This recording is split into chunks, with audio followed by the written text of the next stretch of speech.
So here we have the Vauxhall Crossland X on a 69 plate. I'm going to start off by hopping inside the car and running through some controls first of all. Okay, now that we're inside the car, we're going to start with the dials. Over on the left-hand side, we have the rev counter. We have the speedometer on the right-hand side. In the center at the top, we've got the fuel gauge and coolant temperature gauges. And beneath that, the main trip computer, which includes the total mass of this car. They are 9,471, so low mileage for the car's age. We have a digital readout for the speedometer in that section as well. And you can change that information using controls on the indicator stalk, various bits of trip computer and fuel economy information. Also in that section, you'll see that we are in park, as indicated by that P just there. This is automatic gearbox. Whatever gear you are putting the car in, it will show you there.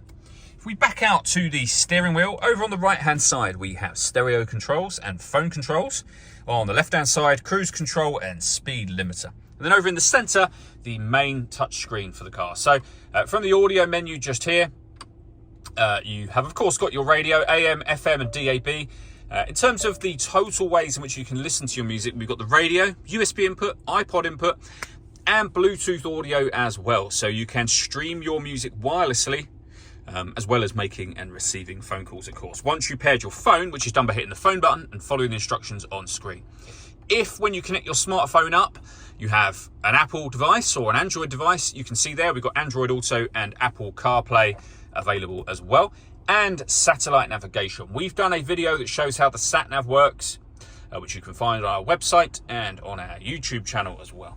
Below that, we have the dual zone climate control. So we can turn the system on and adjust the fan speed with this dial in the middle.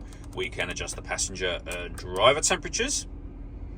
You can determine what direction you would like the air to be distributed in. When you're happy with all of those settings, the air conditioning is on at the moment, so you can turn that off, back on again, or hit auto. The car will now maintain the temperature that you've asked for by taking full control of the fan speed and direction of the air for you. You can override that manually should you wish to. And all of the controls, including the direction of the air, are shown up on the main screen. And you can make adjustments up here, as well as using the physical controls I showed you just a moment ago.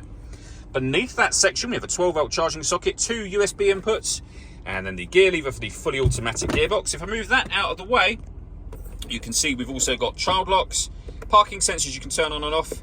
We can turn off the stop and start, lane departure warning system. We can reset the tyre deflation warning here, and we can turn off the traction control for the car as well.